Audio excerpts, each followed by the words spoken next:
नमस्कार दोस्तों, welcome back to GeM blueprint. अब तक हमने जैम पोर्टल के बारे में कई इंपॉर्टेंट कॉन्सेप्ट्स और प्रोक्योरमेंट मोड्स को समझा है। आज की क्लास में हम एक बहुत ही इंपॉर्टेंट प्रोक्योरमेंट मोड को प्रैक्टिकली समझने वाले हैं, डायरेक्ट परचेज।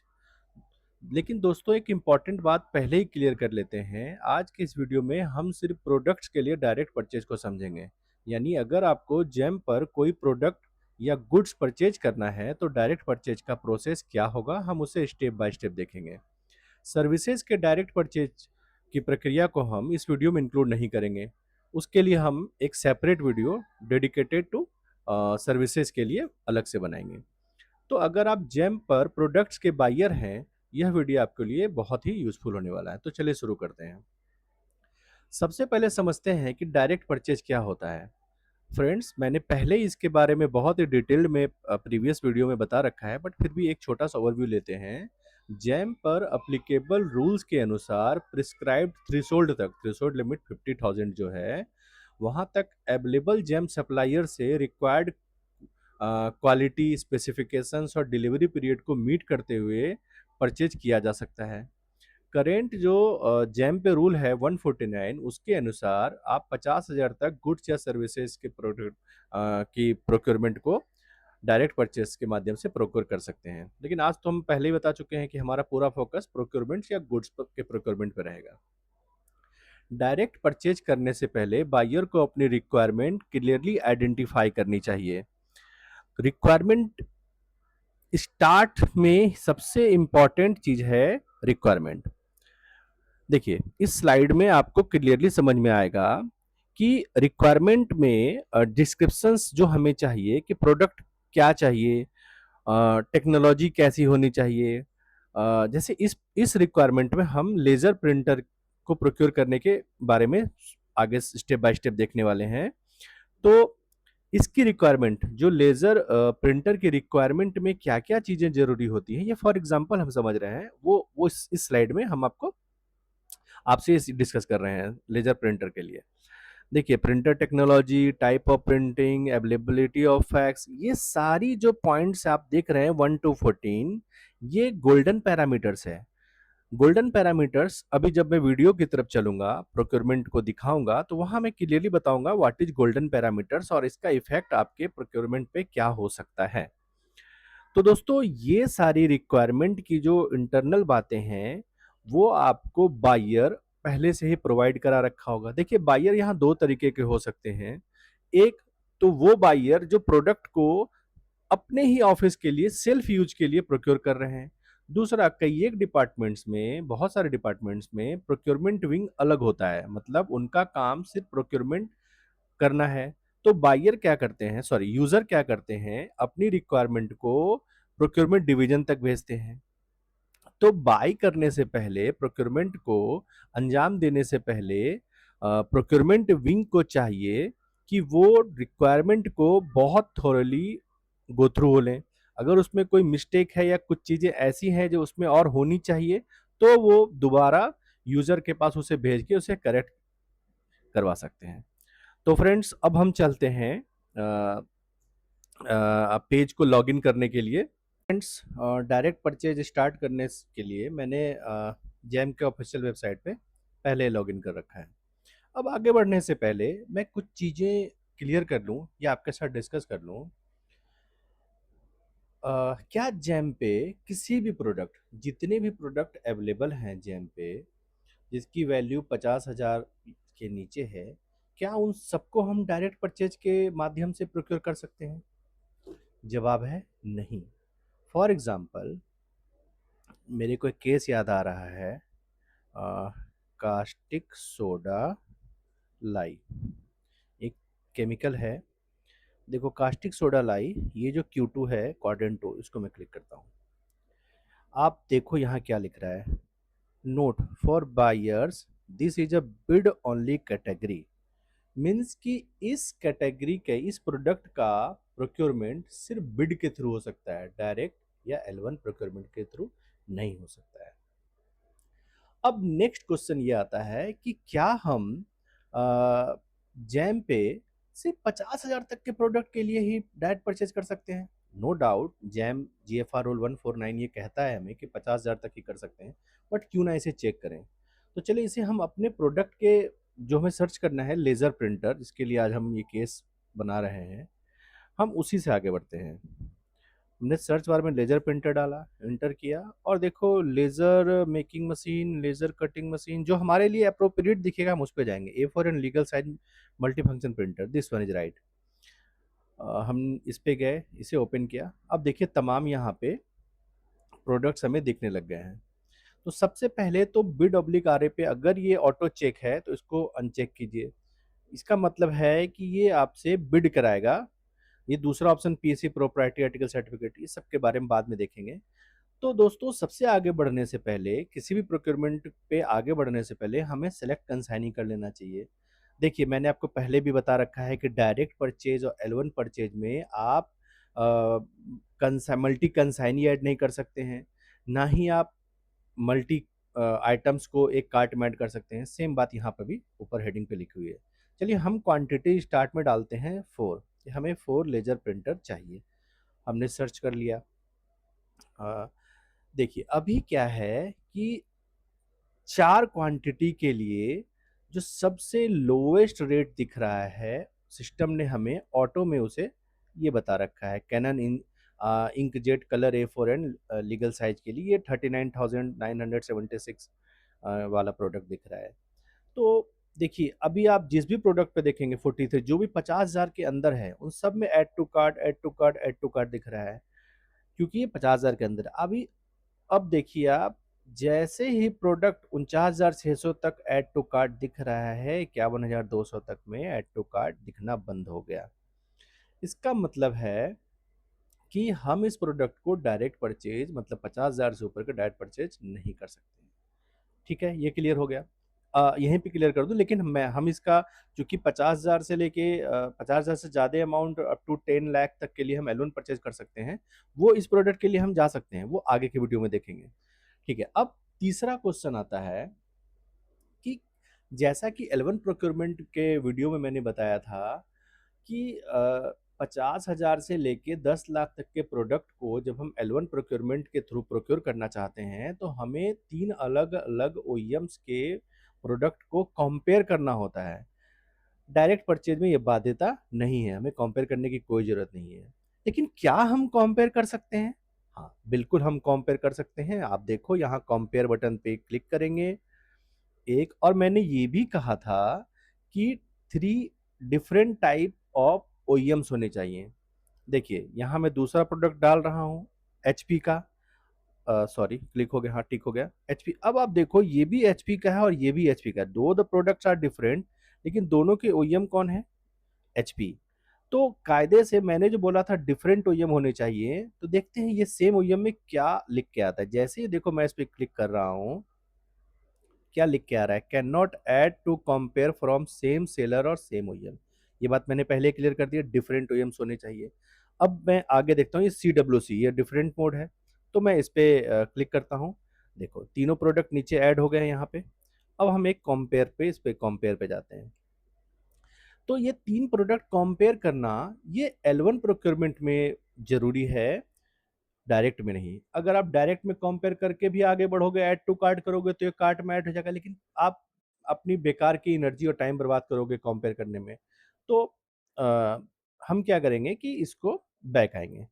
तो अब देखिए, अभी हमने स्टार्ट में जो पीपीटी का स्लाइड में देखा था कि लेज़र प्रिंटर के लिए यूज़र को क्या-क्या चीज़ें चाहिए होती हैं।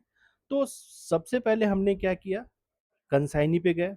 फिर से दिखाता हूँ, कंसाइनी पे नाम यहाँ आप सेलेक्ट कर सकते हो, बहुत सारे कंसाइनी नेम्स आते हैं।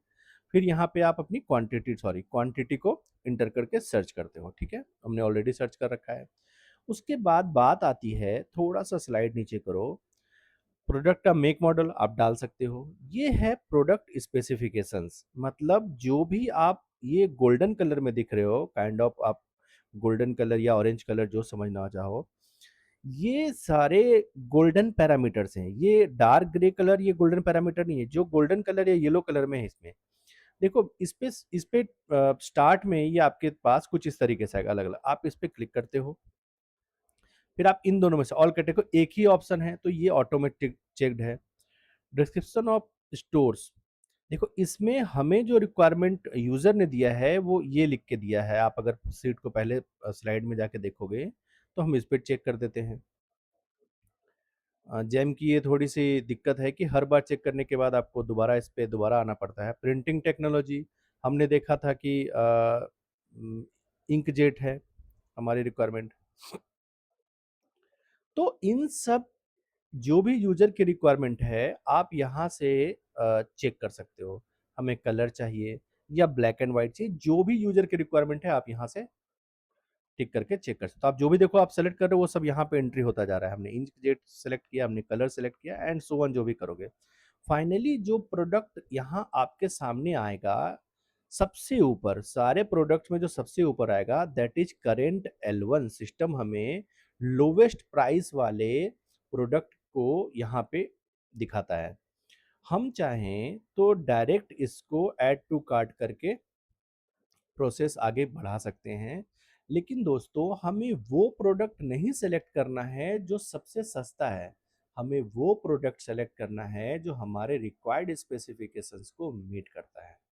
तो चलिए एग्जांपल के लिए हम ये मानते हैं कि हमारी रिक्वायर्ड स्पेसिफिकेशन को ये प्रोडक्ट मीट करता है। तो हम क्या करेंगे, इसे ऐड टू कार्ट करेंगे। अच्छा एक चीज़ बता दूँ, आप देखो जो भी गोल्डन पैरामीटर है उसके आगे एक नंबर लिखा है 78, 58, 78, 12। ये क्या बताता है? ये बताता है कि अगर आप इसको क्लिक करेंगे तो टोटल 12 प्रिंटर्स हैं इस स्पेसिफिकेशंस के साथ जेम पे अवेलेबल। तो आप जिस भी पैरामीटर को सेलेक्ट करेंगे, जैसे मैं इसको चेक करता हूँ, तो देखो अगर मैं 10 टू 14 का लूँगा तो 20 प्रिंटर हैं, इस तरीके से 39, 6, 8, 1, 4। तो आपको पहले ही पता हो जाएगा कि ये कितने प्रिंटर्स इस सेक्शन में अवेलेबल हैं। तो चलिए अभी हम आगे बढ़ते हैं। हमने क्या किया, ये प्रोडक्ट मान लो हमारे स्पेसिफिकेशंस के हिसाब से this one is the best one.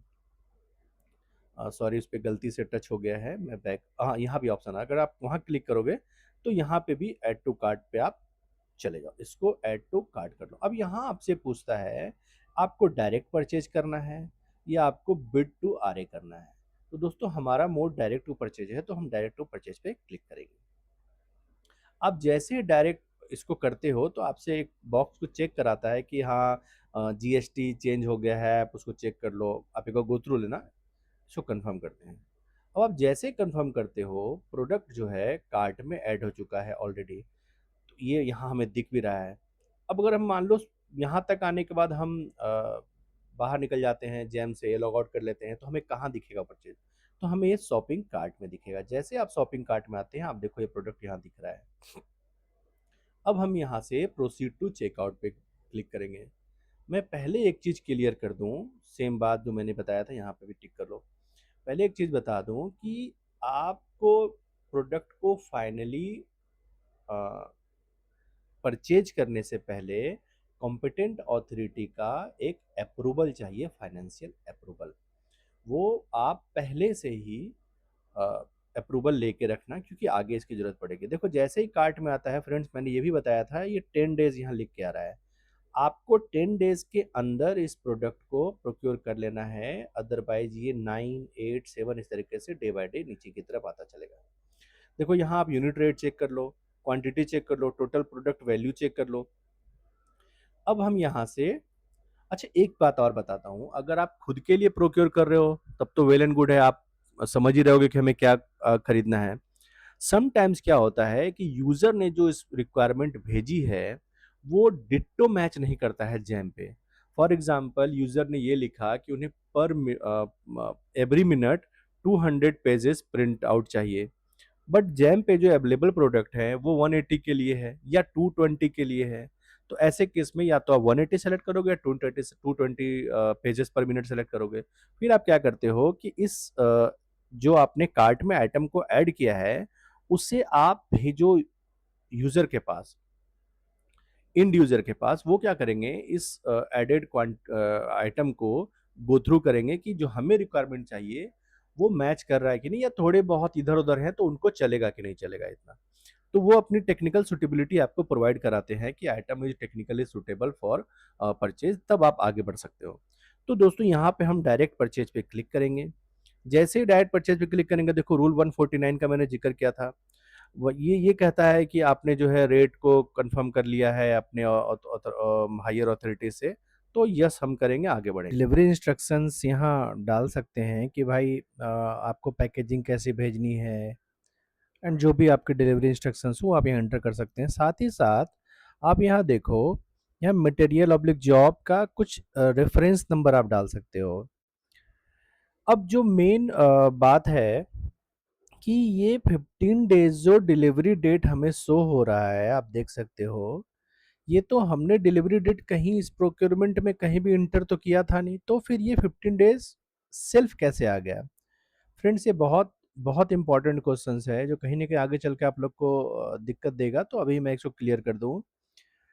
जो भी सेलर आपको ये सप्लाई देगा, पहली बात कि डायरेक्ट नोट डाउन कर लो इन बातों को, direct purchase and L1 purchase में जो सप्लायर जिनको कि ऑर्डर प्लेस होता है, वो सब उन सप्लायर का नाम आपको ऑर्डर प्लेस होने के बाद ही दिखेगा। आप बाकी बिड करोगे, ओपन टेंडर करोगे, तो आप जब पार्ट वन खोलते हो तो आपको बिड सप्लायर्स के नाम दिख जाते हैं, लेकिन direct purchase and L1 purchase में आपको सप्लायर्स का नाम कॉन्ट्रैक्ट जैम कॉन्ट्रैक्ट बनने के बाद ही दिखता है। अच्छा, अब ये मैं ये बता रहा था कि ये 15 डेज ये कैसे आया। देखिए, आपको किस साइट पे मटेरियल चाहिए, आप किस प्लेस पे से ऑर्डर लगा रहे हैं, और सप्लायर किस प्लेस पे है। जैम इस डिस्टेंस को देखते हुए एक डिलीवरी डेट डिसाइड करता है। क्या होता है, जब भी कोई सप्लायर अपने प्रोडक्ट को जैम पे अपलोड करता है, तो जैम अपलोड करते टाइम पे ही उनसे ये चीज़ें भरवा लेती हैं कि अगर इतने डिस्टेंस पे इस जगह पे जाना है तो आपका डिलीवरी डेट क्या होगा, इधर जाना है तो क्या होगा। तो उसके हिसाब से जैम का जो सॉफ्टवेयर है वो इसको अपने हिसाब से करता है डिसाइड। क्या हम इसे चेंज कर सकते हैं? नहीं, बिल्कुल नहीं। हम इसे बिल्कुल भी चेंज नहीं कर सकते हैं।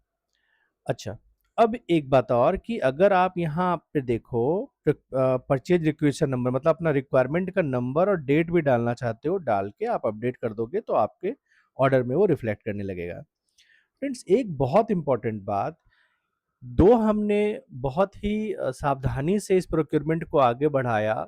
1-2 नहीं, 3-3 बार अपने स्पेसिफिकेशंस को चेक आउट किया, खुद से भी किया और यूज़र डिवीज़न से भी चेक करवाया।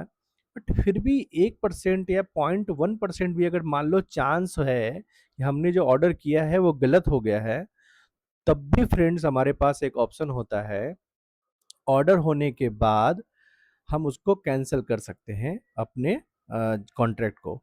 लेकिन ध्यान रखिएगा, ऑर्डर होने के बाद सेलर क्या करता है, उस प्रोडक्ट को एक्सेप्ट करता है कि हाँ मैं आपको सप्लाई दूंगा। एक्सेप्ट करने से पहले पहले तक आप उसको आइटम को डिलीट कर सकते हैं। अब हम यहाँ डिलीवरी इंस्ट्रक्शन डाल सकते हैं। उसके बाद नेक्स्ट हम आगे आएंगे। ऑर्डर समरी को हम अच्छे से चेक करके क्लिक करेंगे कंटिन्यू पे। कंटिन्यू पे क्लिक करने के बाद हम फिनेंशियल डिटेल्स को फिल करना है, फिर फिनेंशियल अप्रूवल अपलोड करके हम कंटिन्यू बटन जो एंड पे दिख रहा है उस पर क्लिक करेंगे। इसके बाद हमें टर्म्स एंड कंडीशन को अच्छे से रिव्यू करके एक्सेप्ट एंड से पे क्लिक करना है। इसके बाद दोस्तों, अब हमारे पास OTP जनरेशन का ऑप्शन आएगा। ये देखिए, हम तीनों ऑप्शंस को अच्छे से जो भी हमारे रिलेवेंट होगा उस पर क्लिक करेंगे। मैं यहाँ वेरीफाई विद OTP पे क्लिक करूँगा। वेरीफाई होते ही हमारे OTP के सेक्शन में जाएगा, जहाँ OTP इंटर करके मैं क्लिक वेरीफाई पे क्लिक करूँगा। वेरीफाई OTP पे हमारा direct purchase order successfully place हो गया है। अब हम क्या करेंगे कि पेज के नीचे आके contract order, financial detail and sanction order, बिल्कुल नीचे में ये देखिए, यहाँ आके हम डाउनलोड कर सकते हैं। तो फ्रेंड्स, ये है हमारा पूरा प्रोसेस। नेक्स्ट वीडियो में हम डायरेक्ट परचेज सर्विसेज के लिए बनाएंगे। एक्चुअली कार्ट में ऐड करने के बाद दोनों प्रोसेस है, प्रोडक्ट हो चाहे सर्विस हो, बिल्कुल सिमिलर तरीके से चलता है। बट फिर भी हम नेक्स्ट वीडियो में उसको देखेंगे। तो फ्रेंड्स, बहुत ही मेहनत करके मैंने जो भी दिक्कतें बायर साइड को, बायर एंड को होती है, वो मैंने सब कुछ यहाँ पे सॉर्ट आउट करने की कोशिश करी है। बट फिर भी अगर आपका कोई क्वेरी हो, कोई क्वेश्चन हो जो रह गया हो इस वीडियो में, आप प्लीज़ कमेंट करें। मैं अपनी पूरी ईमानदारी से कोशिश करूँगा उसके जवाब देने का। और प्लीज़ अपना साथ बनाए रखिए। लाइक करें, सब्सक्राइब करें, शेयर करें। Thank you.